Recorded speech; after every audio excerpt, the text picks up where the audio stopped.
Hey guys, so I'm actually going to do a cooking video today, which I've never done before, but you know, what the hey.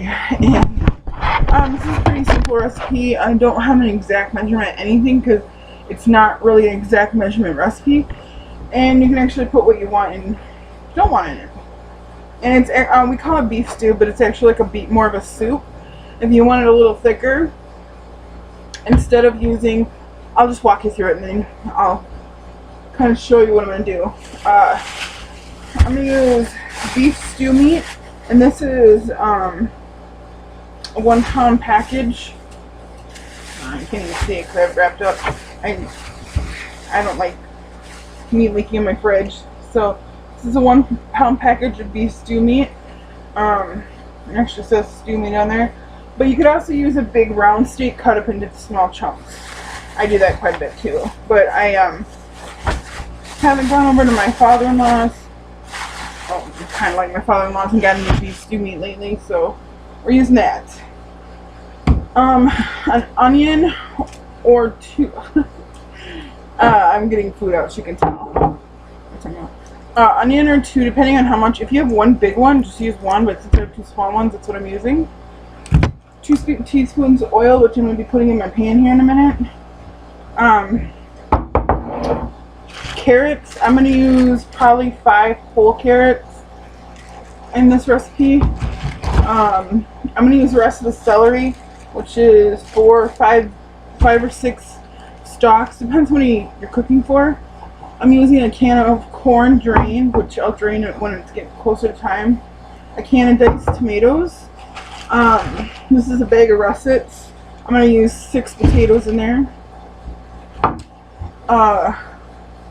This is 2 pounds, it says, or 32 ounces of beef broth.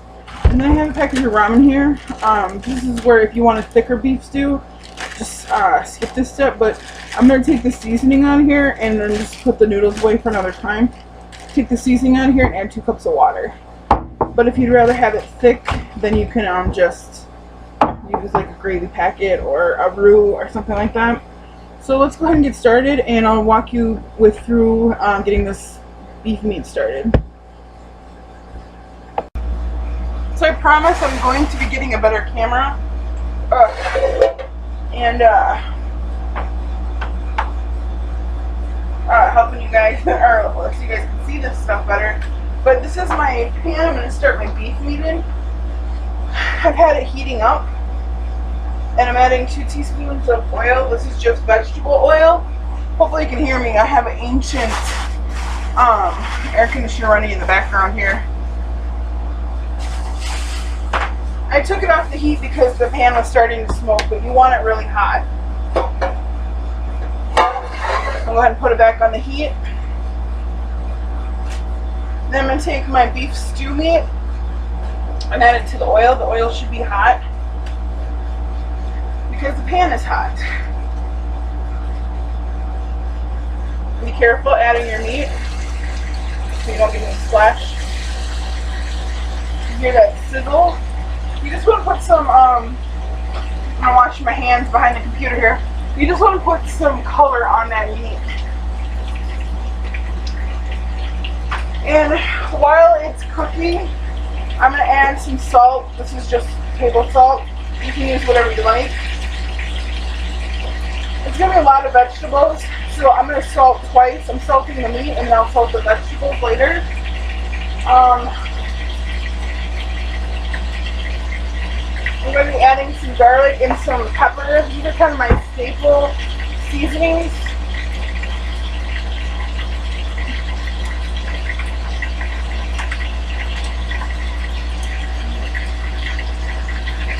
This is just garlic powder. I just get this at Aldi's.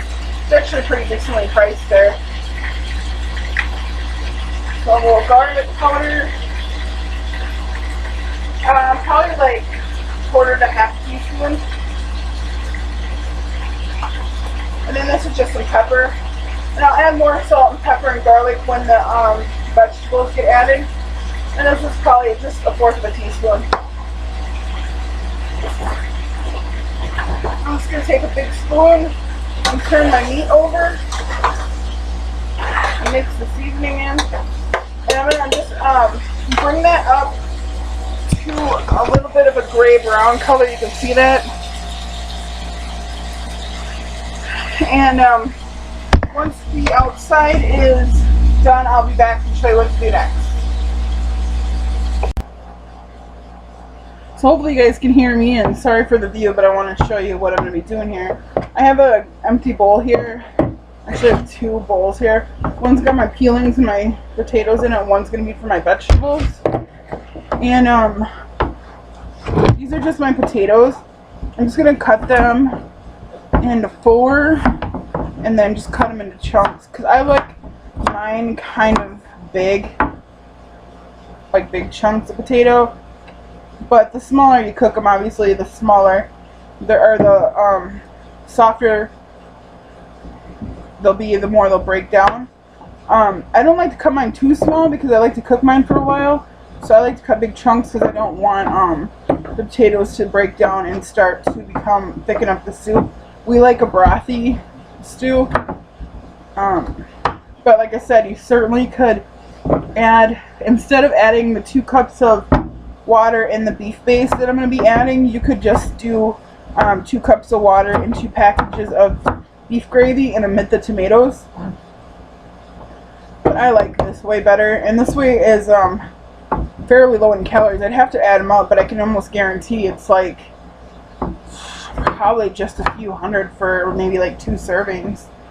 It's because it's all vegetables and meat and broth, which none of that is high in fat or calories.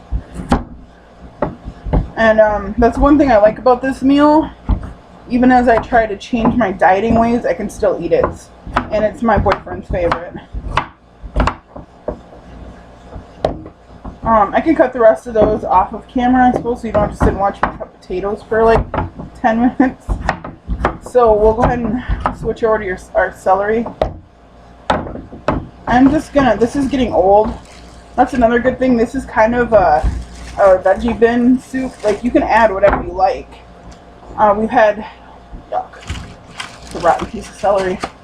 We've had green peppers in it, red peppers, yellow peppers, mushrooms. I didn't care for the mushrooms with the broth, but if you make a gravy, the mushrooms would be really good. I'm just going to cut the whole end of this off. And then I use the bag to put some garbage in here.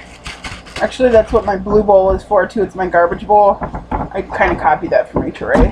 And I'm just gonna cut these in little pieces. Okay, so I went and reduced the heat on the meat and the broth. I will add more broth after it's cooked down for a while.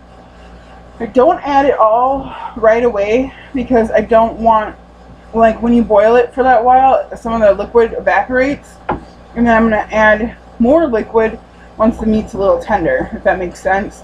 And you don't have to do it this way. I think it is good. I don't know. It's the way I do it. So I peeled and peeled my carrot and then cut off the ends. And now I'm just gonna, since this is a big one, I'm gonna cut it in half. If it was smaller, I'd just cut it in thinner pieces. I know I'm not very good at this, but this knife is super dull.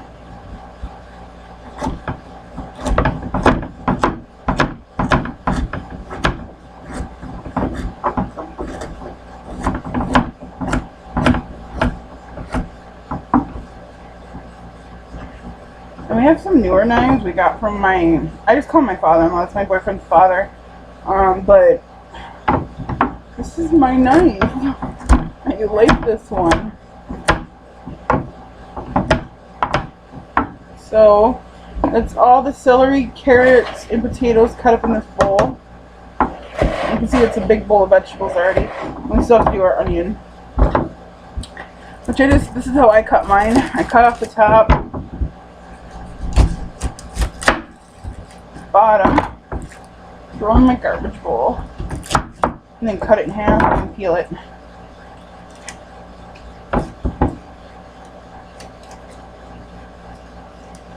Rachel Ray does it this way too. That's where I learned it. I used to watch a lot of cooking shows. And then I'm just gonna cut it this way, and then, so you guys can see this, cut it this way 4 times, and then this way. Now I'm going to cut some big chunks, because it's going to cook down quite a bit anyway. Add it to my bowl of veggies.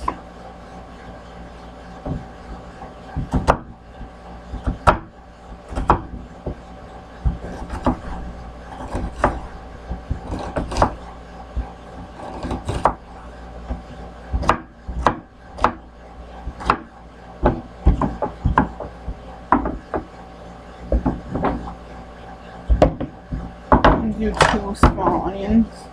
Believe it or not, I lost an onion. I don't know how I did that. I had 2 on the table, and now 1's gone. And probably rolled off somewhere, but God knows where. This is smaller, so I just sliced it down the side.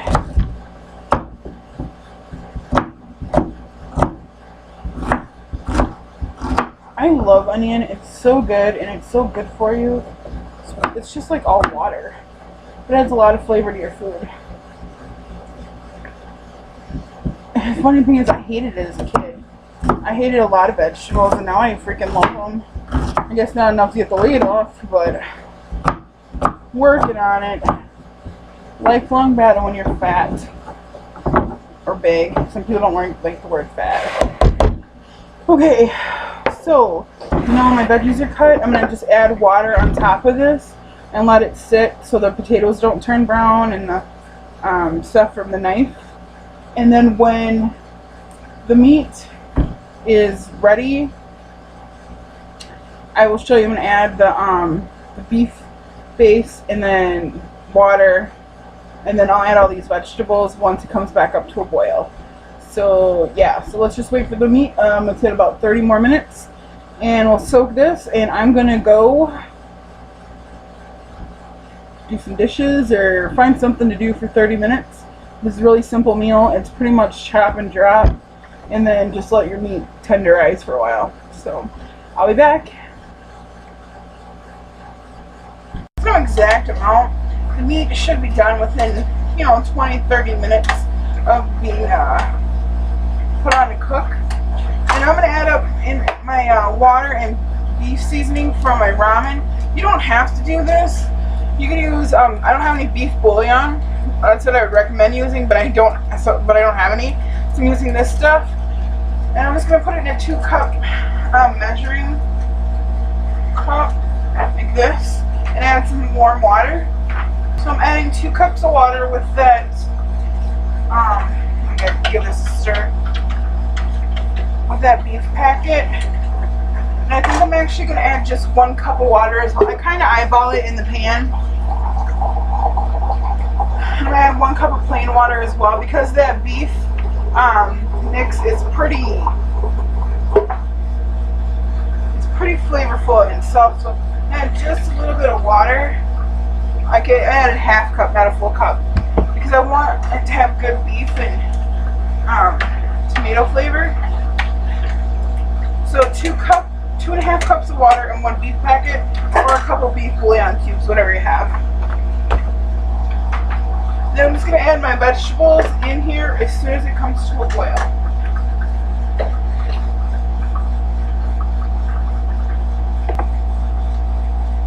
So I put a cover on it to bring it back up to a boil, and it's boiling now. So I'm just going to go ahead and add the veggies. I'm going to add the corn right now too, because corn doesn't usually break down.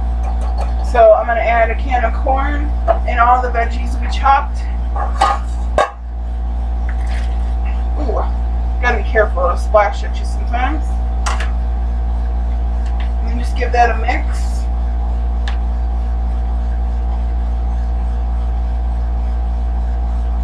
Now I'm going to let that cook until the veggies are tender, probably about 20-30 minutes. And then that'll be it. You can serve this with, well, we're just going to eat it just like this. We don't really eat it with anything. But you can serve it with biscuits or homemade bread. Homemade bread is really good. Cornbread, whatever you like. I've eaten Kenyan ugali with this before, which is a porridge. So yeah, whatever you like to eat with it, we're just gonna eat it plain, like soup. And yeah, so if you have any questions, feel free to leave them below. Thanks for kind of putting up with me on my first video, my first cooking video. I hope you guys liked it, and alright, bye.